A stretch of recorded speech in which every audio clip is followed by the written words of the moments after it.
Hey, okay, we'll see how this goes. Well, I am feeling so much better, thank goodness.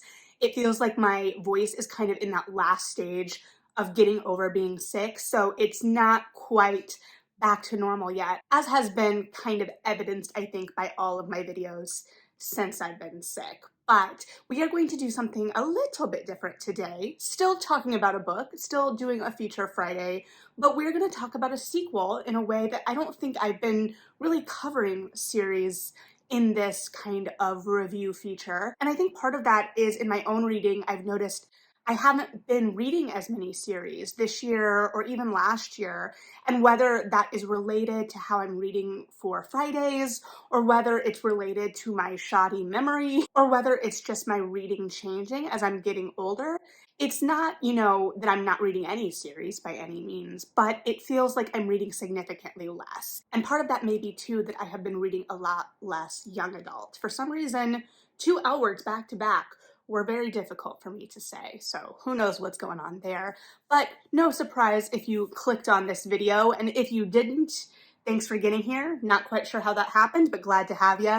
We're going to be talking about Amari and the Great Game, the sequel to Amari and the Night Brothers. This is the Waterstones edition that I ordered, special edition, signed and all. It's great and beautiful and looks wonderful next to my other Amari that has silver sprayed edges, though it's hard to tell. Like when I'm wanting special editions, or when I'm talking about Barnes & Noble getting special editions in the same way that Waterstones has special editions, this is what I want. And I think the Night Ship is a great indication that we may be moving in that direction. I don't know, we'll keep our eyes on it. But to confess and be completely transparent, I did most of my reading on Kobo with my Kobo edition. So I gave my money to both the UK and US editions, and hopefully that contributed, or did contribute, because they were both pre-orders, to the book making it on the list in both countries. So I did my part, if nothing else. Now, I did read this further from publication date because I wanted time where I could really sit and enjoy it, and I knew I needed to reread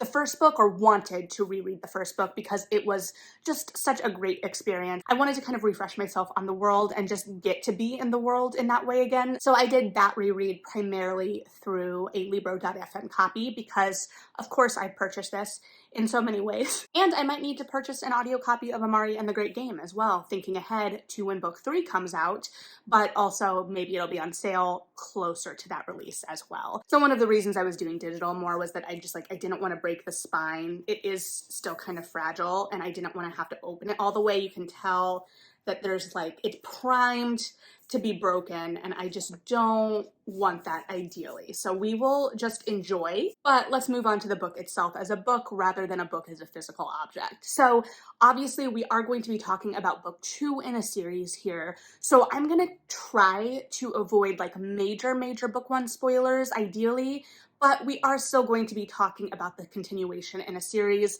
so there will be spoilers to some degree. So know that and proceed at your own risk. If you haven't read Amari and the Night Brothers yet, I would highly encourage you to. I talked about it last year in a feature Friday, though I don't know that I really did it justice or analyzed it to any full depth. But these books have reintroduced a kind of magic to my life and my reading life that I wasn't sure I was going to find again. Just because everything is kind of wide and wonderful when you're a middle grade and even a young adult reader to a certain extent.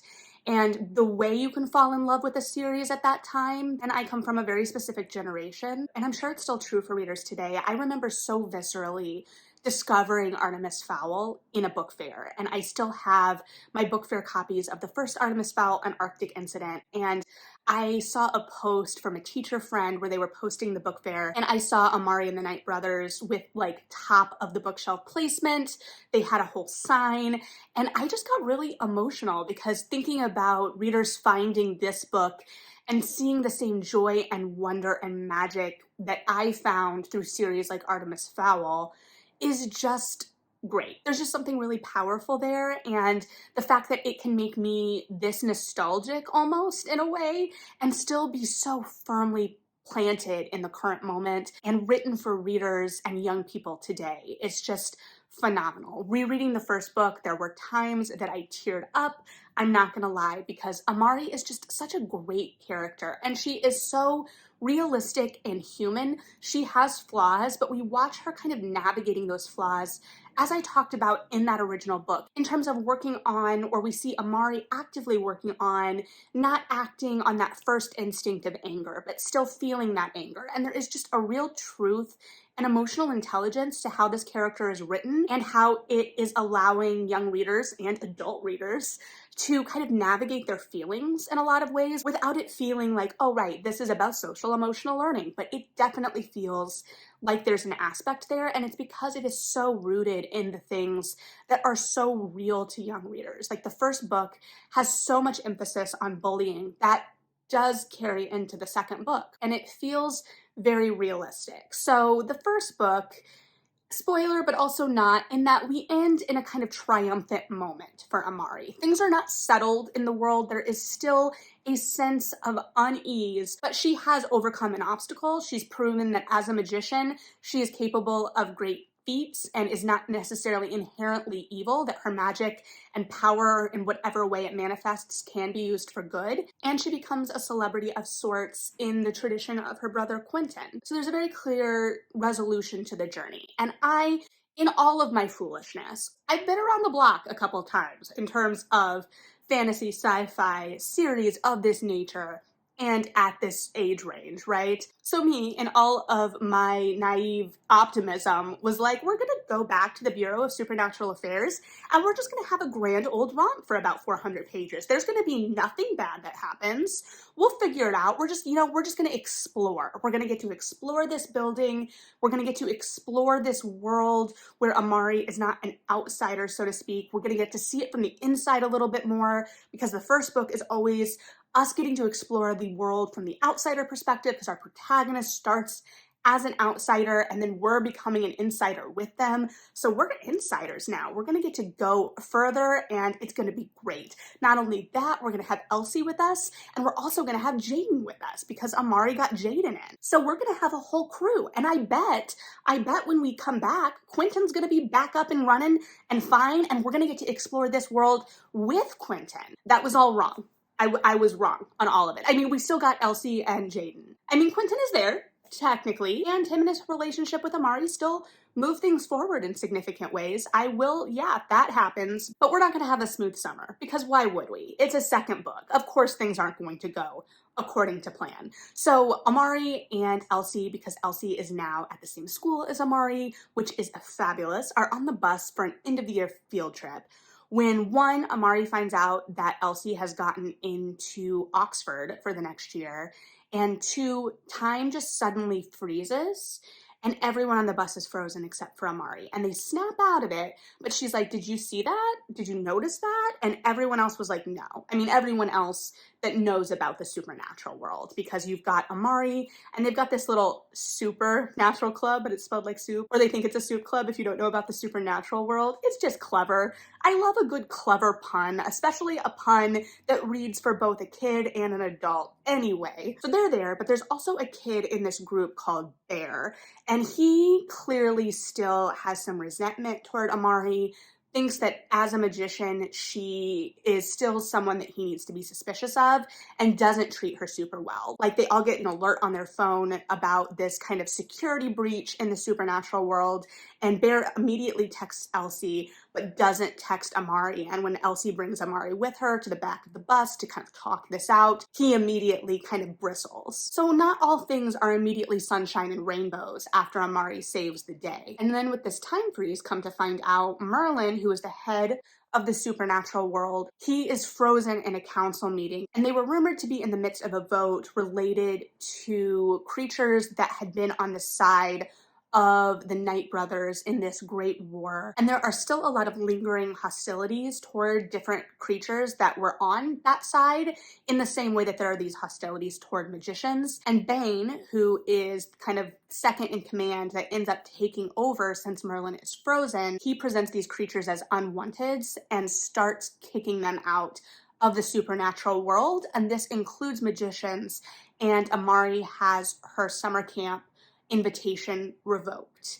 And this moment happened and my heart sank. This book had me so stressed because I just wanted to go romp through the Bureau of Supernatural Affairs, and I knew in my heart of hearts That's not what was going to happen. Of course there's going to be a plot. Did I read the blurb before I bought the book or picked up the book?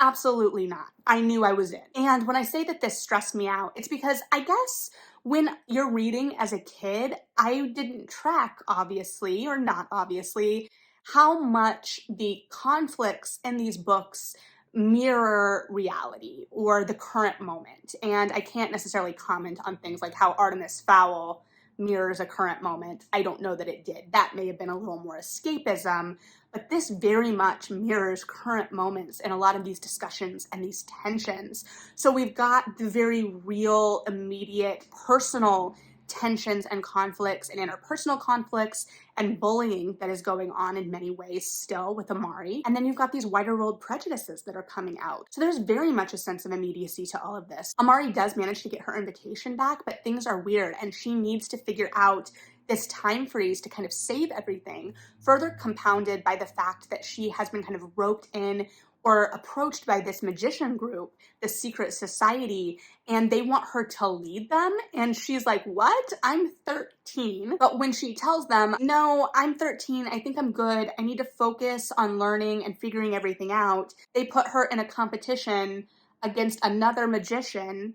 I'll give you a couple of guesses on who, based on the cover, if you have read the first, which I feel like isn't a spoiler, because when I first saw the cover, I was like, okay, that person's coming back some way. I don't know, it's all kind of a spoiler. So she is not only in the midst of this magical challenge she can't tell anyone about, including Elsie, which causes some tensions. She's also trying to solve the time freeze while not alerting all of the adults that she's trying to solve the time freeze, because there is someone from the Bureau of Half-Truths and Cover-Ups, I believe that's the correct bureau, that is clearly using her from the PR angle and has very passive-aggressively warned her off further investigating what is going on with this time freeze, and also what is going on with that individual we don't really know. And so on top of all of this, she's also navigating the politics of her classmates and peers. So she comes back and she goes from being kicked out to being given access to this elite group. And we get to go to a club fair, which is a lot of fun, but she is given access to the elites of the elite group. And they each get a little star, and at their event, each group that comes from a different bureau, they are ranked, and when you're ranked gold, you get certain privileges. So you're the best of the best. And she comes in contact with this guy that supposedly her brother was helping mentor, and he's kind of the golden boy of the department. And so when they are getting their rankings basically for the year, which Amari knows nothing about, she gets gold and he gets silver.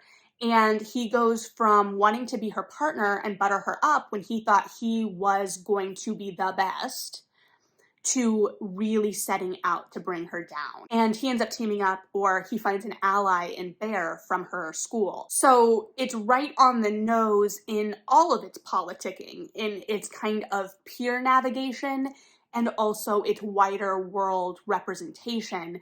And then also we've got Laura Van Helsing back in the mix, who was Amari's biggest bully last year, and it was not pretty. There was a lot of animosity there. And what is their relationship going to look like? How are they going to navigate this world and sharing this space, especially when they now have a common enemy? And also, how is she back? Because she failed her trial last year. So what's going on? So there are just so many pieces at play, and the tension is high. I was stressed for so much of this novel because it reflects the current moment in a lot of ways, and also just because the stakes were that high. I will say it was an interesting balance at times, particularly in the balance of Amari's investigation into this time freeze and the interruptions that the Great Game presented, because Amari could basically be pulled out at any moment. And the first couple of challenges were interesting because they kind of were reestablishing the dynamics between the two characters involved in the game, but it didn't feel like those challenges necessarily had the same weight to them that later challenges did. I was like, did that round even matter? But I think it was a matter of building the tension and having Amari fail a time or two so that she felt like she was really pushed up against the wall, and that tension and those stakes were even higher. She is trying to prevent a magical war. She is trying to prevent harm for people she cares about and herself. And amidst all of this, she is dealing with the fact that her best friend, someone that has really changed her life, is potentially going to be leaving her next summer, because if she goes to Oxford, she will then be doing her summers at the London Bureau. So there is a lot at play, and we are really kind of seeing Amari against the world again, but her allies have started to shift somewhat. And I love that as well, because we are seeing character progression, or character progression is being set out. I'm not gonna lie, one of the moments I teared up on in the first book, where it has the line that's something along the lines of, and then the doors closed and my best friend breathed fire, or something along those lines. And so we have, Elsie's journey with being a dragon, and will she change? What is the moment of transformation for her, her moment of bravery? And then we have this relationship with Jaden as well. And I think that's going to be one of the most interesting kind of arcs over this series. I don't know how long this series is kind of mapped out or how many we're going to get. Hopefully more than 3, but who knows? But in the first book, Jaden is a kid from her neighborhood that she is friendly with and her brother used to tutor. And as her brother has been missing and he's kind of lost a lot of his support and his lifelines in the community, he is falling in with a gang. And Amari is trying to get him out of that. And he doesn't want to be there either. You can sense that. And so she offers him a spot for the summer. And he's apart from Amari for the first half-ish of the book in terms of the Bureau of Supernatural Affairs, which at first I was like, where's Jaden? I miss him. But when he comes back, we get to see how he kind of has established himself outside of Amari, and we see him in relation to his relationship with animals and what bureau he's trying out for.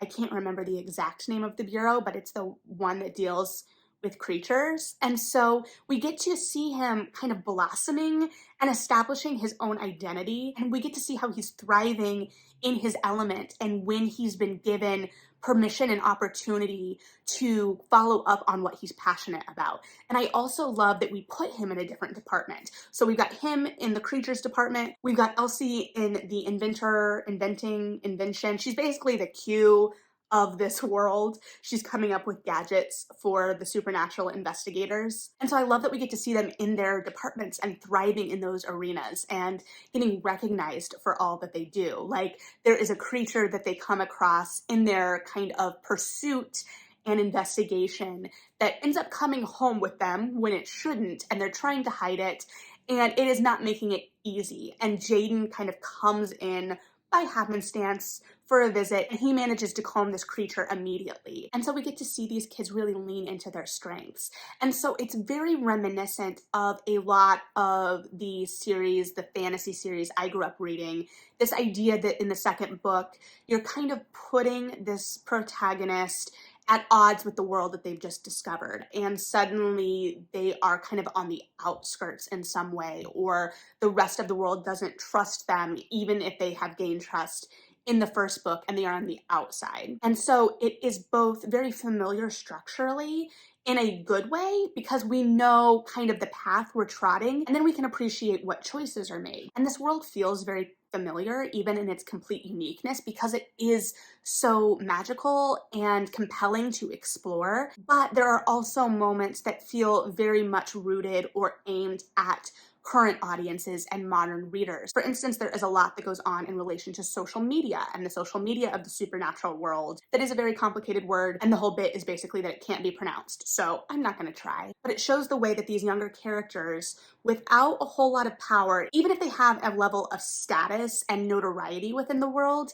they don't have power within the power structures necessarily, but how they can utilize that status to gain power in some way by using social media and using their platforms to kind of reach a broader audience. For instance, this is one of the techniques that gets Amari her invitation back into the Bureau to begin with. So it really takes a look at public relations and PR spin and story spin, and that is one of the major angles of one of our new antagonists in this book too. This idea that Amari's story can be spun in different ways, that it can be spun against her, that they can turn public perception against her regardless of what the truth is, and how scary that is and how powerless that feels. And I think that that is part of the reason that the tension is so high, or was so high for me in this book, is because it mirrors, like I said, so closely our kind of current reality. And it's one of those things where it feels so familiar and it makes you feel so helpless. The supernatural and kind of big bad, so to speak, right? There's some sense that those can be defeated in a mythical, magical way. But when we are looking at kind of the everyday evils, even amidst this supernatural world, that becomes a different story. And I like that we are continuing that conversation here about what makes someone good or bad. And that is explored in so many different ways. And it's very much a continuation of the first book when they are doing that trial in the first book where they're in like the dream sequence and there is that, oh, what is it? I can't remember what creature it is, but it's carrying the flowers. And the whole point of the test is to realize that there is no danger posed by that creature and how to act accordingly. And here we're looking at a similar risk analysis on a larger scale that's compounded by century-old grudges and prejudices and how those perceptions are weaponized. And it's so well done because it feels so rooted in the contemporary, but it never feels to me like it's driving home a point with the story as a sacrifice, rather the story is serving that. And we've got so many different objectives and mini conflicts and things to navigate. And it's also really looking, like I said, at navigating those kind of interpersonal relationships and struggles, especially at this age. And I think it does it in a really true way. For instance, with this new rival within the Bureau who clearly has issues with a younger girl taking the spotlight from him, and it's never articulated in that way, but it feels so real and raw in that way. And then also in the same way that we're kind of exploring Amari and all of her lovable flaws, in that it feels like we're giving these young characters room to grow and breathe and be able to make mistakes. We are also navigating, this idea of forgiveness and when we can trust people when they've hurt us in the past.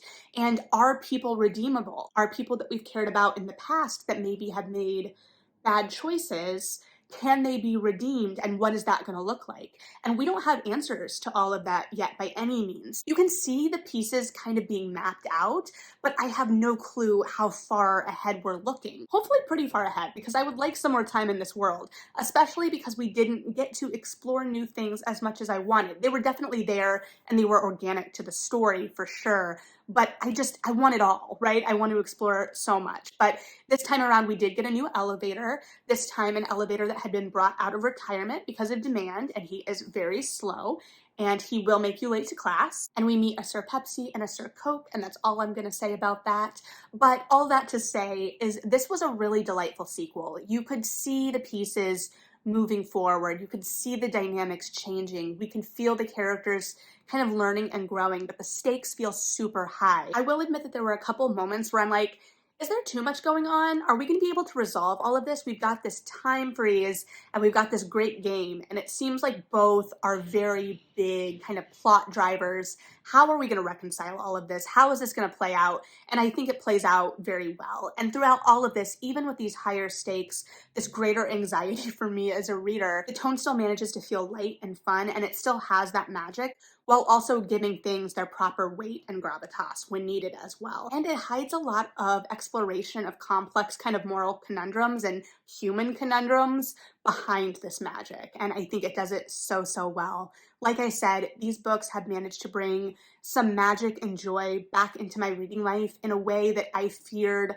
I wasn't gonna have again, because there's a unique kind of magic and experience that comes, like I said, especially when you're a young reader. And I'm not gonna pretend that I am experiencing these in the same way and with the same fervor probably that I would if I had discovered these when I was young, but that just makes me all the more adamant to try and get these in the hands of as many young people as I can, because I can only imagine the way that I would be absolutely itching for the newest book. If this is how much I anticipate them now, how much would I have anticipated them in elementary school? So if you have access to these, 100% read them. And if you have kids in your life, share these books with them. But also if you have kids in your life who've read these books, let me know how they talk about them. Let me live vicariously a little bit, because that magic, that joy, I think it's here. I really love these. So if you've read these, let me know what you think.